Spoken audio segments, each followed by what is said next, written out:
ఇది మొన్నట్లాగనమాట. మొన్న సోమవారం అయితే సెలవిచ్చారు కదా! ఆ రోజు చల్లగా ఉందని మోహన ఏదైనా చెయ్యి అని కూర్చుంటే ఏం చేయనంటే వెజ్ ఫ్రైడ్ రైస్ చేయమ్మా అంటే నవరాత్రులు కదా! కొంచెం నాన్ వెజ్ అయితే దూరంగా ఉన్నాం కానీ పిల్లలకి అడిగాను. కాకపోతే కొంచెం బనిబాబుకి ఫీవర్ ఉండటం వల్ల ఇంకెందుకులే నాన్ వెజ్ని పక్కన పెడితే వెజ్ ఫ్రైడ్ రైస్ చాలా ఇష్టం అనమాట. నాలాగా అన్నీ లైట్గా వచ్చేటప్పుడు గ్రీన్ బటానీ అయితే తీసుకురమ్మని. ఇది చాలా టేస్టీగా ఉంటుంది, హెల్తీ కూడా పిల్లలకి. మేక మాంసం ఎంత తింటే ఎంత ప్రోటీన్ వస్తుందో గ్రీన్ బటానీ తింటే కూడా అంతే ప్రోటీన్ వస్తుంది.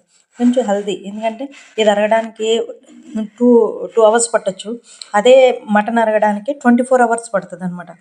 అది అంటే వెజ్లో కూడా నాన్ వెజ్ అంతా ఏంటది విటమిన్స్ మినరల్స్ వచ్చే బోల్డ్ ఉన్నాయి అనమాట. మోహన టేస్టింగ్ చెప్తుంది.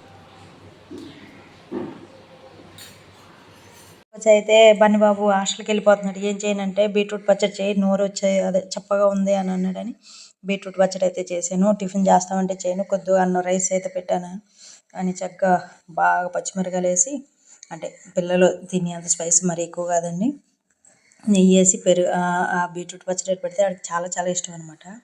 మోహనకు కూడా ఇష్టం, కాకపోతే ఏంటంటే ఎక్కువ తినేస్తుందని భయం. ఇద్దరికి కూడా ఈ మామూలుగా పొద్దున్నే టిఫిన్ మానేసి మామూలుగా ఈ బీట్రూట్ పచ్చడి అయితే పెట్టేశాను. రైసు అంటే మరీ అలా అని ఎక్కువ కాదు కానీ టిఫిన్ చేసేంత పెడతాను. ఇంకంతకన్నా మళ్ళీ పెట్టిన పొద్దున్నే కదా, వీళ్ళకి మళ్ళీ పాలు తాగాలి, మళ్ళీ అరగదము. కొంచెం బనిబాబు వెంటనే వామిటింగ్, కొంచెం ఎక్కువైనా వామిటింగ్ అయిపోతుంది. అది బుర్ర అడ్డంగా ఊపేస్తున్నాడు. మోహన్ అయితే ఇంకొకసారి ఏంటది వాళ్ళు స్కూల్కి వెళ్ళిపోయాక, బనిబాబు అయితే హాస్టల్కి వెళ్ళిపోయాక ఇంకా నేనేంటంటే ఇది తామరపు గింజ వేసాను అన్నాను కదా, అది మొలకలు వచ్చి ఇంక ఎక్కువైపోతున్నాయి.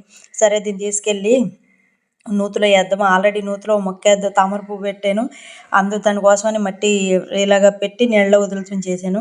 అప్పుడు ఎందుకో చనిపోయింది. సరే మళ్ళీ ఇవాళ కూడా ట్రై చేద్దామని గట్టిగా మొక్క అయితే ఆ మట్టిలో వేసి, అంటే మరి మట్టి ఉంటుంది కదా నీళ్ళలోను, అందుకని అలా టబ్లో మట్టి పెట్టడం వల్ల అది పెరగడానికి బాగుంటుంది. ఆ నాసు గట్ట అంతా అలా సరిపోద్ది అనమాట.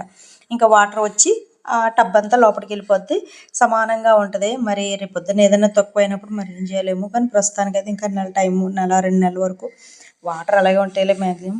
మేము ఇంకా ట్యాప్ వాటర్ పెడితే మోటార్ ఇంకా అంత ఇప్పుడు అవసరం ఉండలేదు, ఎప్పుడు మేమే కాబట్టి. రేపు ఏంటంటే మొక్కలకి నీళ్ళు పెట్టుకోవడాను, కడిగినప్పుడు అలా బళ్ళు కడుక్కున్నప్పుడు ఇంకా కొద్దిగా గింజలు అయితే ఉన్నాయి. దోస గింజలు అయితే పెడదామని టెర్రస్ గార్డెన్ మనకి అయితే వెళ్ళాను. ఎందుకంటే ఎన్ని చేసినా అసలు దోస గింజలు మొలవట్లేదు అనమాట. అసలు ఈ సంవత్సరం పోయినన్ని విత్తనాలు అసలు చాలా ఖర్చు పెట్టాను డబ్బులు. ఎందుకంటే పెడుతున్నాను, వర్షం వచ్చేస్తుంది, పోతున్నాయి.